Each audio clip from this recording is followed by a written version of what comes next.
Let's start off with France up against England. Kathleen, I'll come to you first for this one because there's some controversy involved in this one, isn't there?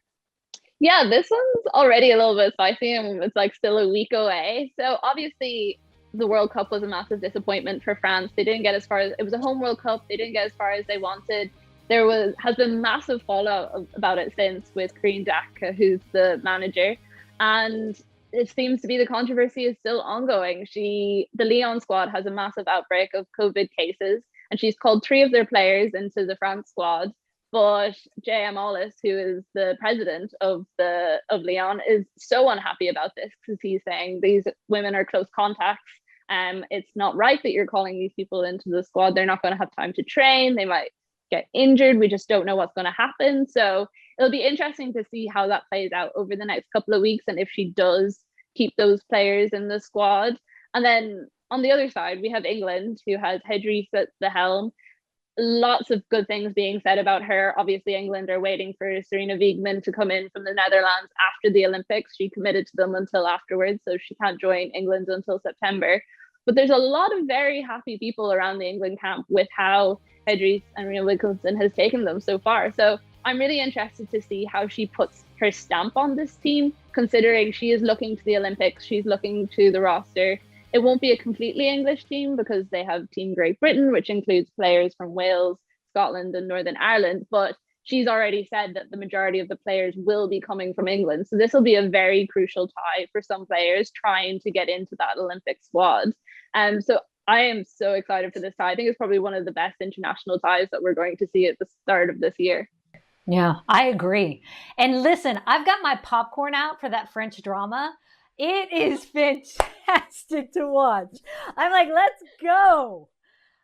You could see that bubbling, honestly, in the 2019 World Cup with Diacre. I am also excited to see England because, to your point, Kathleen, much of the team from Great Britain will be made up of English players. And this team is just so deep. There is no other team, I think, at the Olympics that's going to rival the United States in terms of depth like the Great Britain team will. And so, and you look at how much success they've had with the Women's Super League, how well Fran Kirby's doing, Ellen White. I mean, you go down the list of Nikita Paris, Lucy Bronze. It's just so much talent on that team. So it's going to be wonderful to see Hege Riise and what she does with that group. To your point as well, Kathleen, it's going to be a fun couple months for that English team. Fun couple months indeed. We always have a little bit of drama in all these football matchups, especially when we're neutrals and we can sit back and watch it. Well, let's talk about Germany now, up against Australia. Julie, Germany, the defending Olympic gold medal champions in this one, and they're up against Australia, who now have a new head coach, Tony Gustafsson. What are you expecting in this one? Can the Aussies take it to the Germans? You know, I've been disappointed in the Germans ever since them winning that gold. Obviously, they lose in the quarterfinals for 2017 Euros. They lose in the quarterfinals of 2019 Women's World Cup. And so you don't even see Germany, the defending champions, at this Olympics, which is something to be said that maybe the defending champions should get an automatic bid to the next Olympics. Having said that, Australia is a team that I think has, as I've been saying for many years, and I'm waiting for this to come through, a ton of upside. When you have a player like Sam Kerr on your roster, and we saw she struggled first at Chelsea, doing so well there now, but you just have a lot of players. Look at where they're playing all over the world, how well they're doing in the Women's Super League. And so I think, and maybe we're 4 years and they need to be hosting for them to actually make this breakthrough at a world event. But Australia is a team I would never sleep on because of the talent they have. Yeah, definitely. And I think as well, that excitement is completely building down under. You talk to Australian fans about this team and they're calling it the golden generation.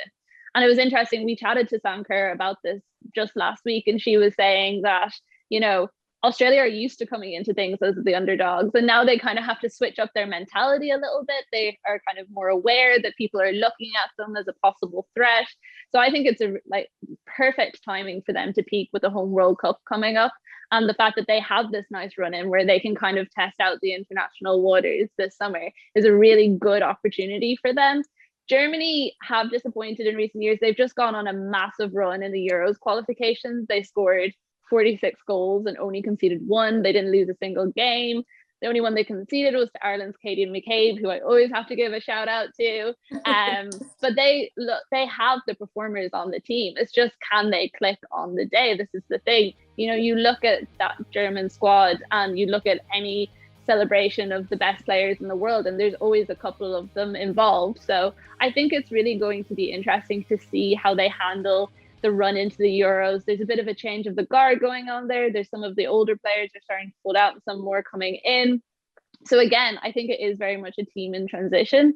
And I'm really curious to see the two of them come up against each other, because it's like the new exciting team coming up and then the old established champions, and like, who's going to come out the other side? I can't wait to see. Well, one that I definitely can't wait to say, Sweden up against the US women's national team. Julie, I'll come to you for this one, because this is truly a matchup I never get tired of seeing, you know, and the US camp has said that, you know, in preparation for the Olympics, they want to play the big opposition, because how else can you really test yourself? And that definitely is Sweden in this one. But how much of a threat, at least in this friendly, can you see Sweden posing to the US? Well, we know the history is long and winding when it comes to Sweden. Right. And especially the most recent, when you look back to the last Olympics, what was the team that, of course, knocked the U.S. out of their earliest departure in any world event? They've never lost in the quarterfinals before, but Sweden was the one that did it to them. So that's still raw. You talk to any player on the U.S. team and they're like, ugh, that hurts still.